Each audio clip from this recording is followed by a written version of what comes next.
How to make your own Christmas journal 2022. Having this evergreen pack, I actually used this for the front cover. This is a 12 by 12 inch, so it's pretty a big sheet to use. For the inside, I just used simple A4 printer paper, nothing expensive or fancy, and I just fold it in half. Now with this you can do as many or as little as you need. I think I done 10 for this one. I just folded them all in half and then I just clipped them together to keep them in place. Now with the red ones and it being a Christmas journal, I just decided to use what I had left. So I only had 3 sheets of this. Again, I just folded it in half. And as you'll see, they don't even all match. They're all different colours, but you know, that's the joy of having your own journal. You can do what you like. So again, I just folded these in half, and more or less that was it. So then what I do is, now that they're all folded, it's just a case of joining them up. Now, because there's only 3 sheets of red compared to the 10 sheets of white, they aren't all going to be red, white, which is fine because I'll decorate the journal throughout anyway with probably stickers and other bits of paper. So as you can see, it's more or less now a book with intermittent dark red pages. So more or less I'm happy with that, and I just score down the middle with the handle of a pair of scissors. Just be careful on your fingers there. And then I do it on the outside just to make sure that it's folded the best it can do. I'm not too bothered about if it's not exactly perfect, but it's close.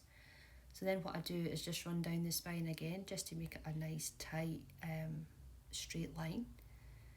Find this a wee bit easier. As I say, there's no fancy tools in this.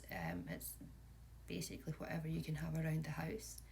Now the good thing about these 12 by 12 inch sheets are, if you actually just fold it straight in half, it actually fits the paper really well. So you don't actually have to do a lot of cutting, which is really good.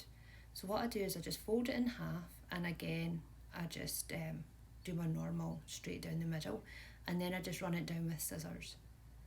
We want this to be quick and easy, so this paper is actually ideal for a cover.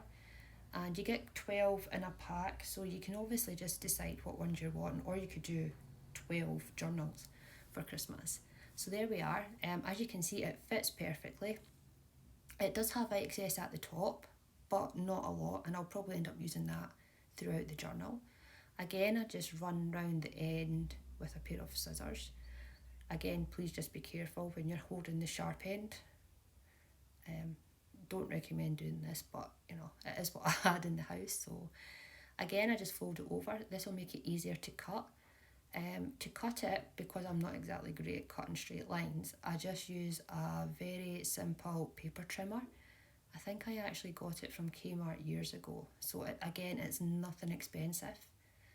You can use whatever, and if you are good at cutting, then yep, on you go with scissors. So I just line this up and I just cut it, and there we are. We've now got the front cover. So once that's done, it's just really a case of putting the coloured sheets and the white paper inside, and really it's left to you to then decorate. So here's basically how it looks. I'm just going to insert the sheets here. Now yes, it's white on white, but again I'm going to decorate this throughout, so I'm not too bothered about that. And as you can see, it's more or less looks like a pretty neat book, and I'm really happy with this. It's nothing fancy, and all I used for the holes was just a standard hole punch. And then this is actually just crochet wool.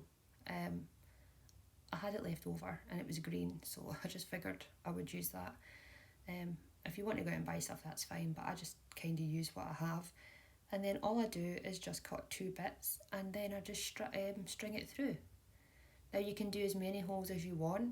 I do actually have a binder machine, but to be honest, I couldn't really be bothered using that. So I just basically just tie a couple of knots. You can make it as tight or as loose as you want. It's entirely up to yourself. And again, this is the joy of making your own one. You can do whatever you want. And there we are, a very quick and simple DIY journal. Thank you.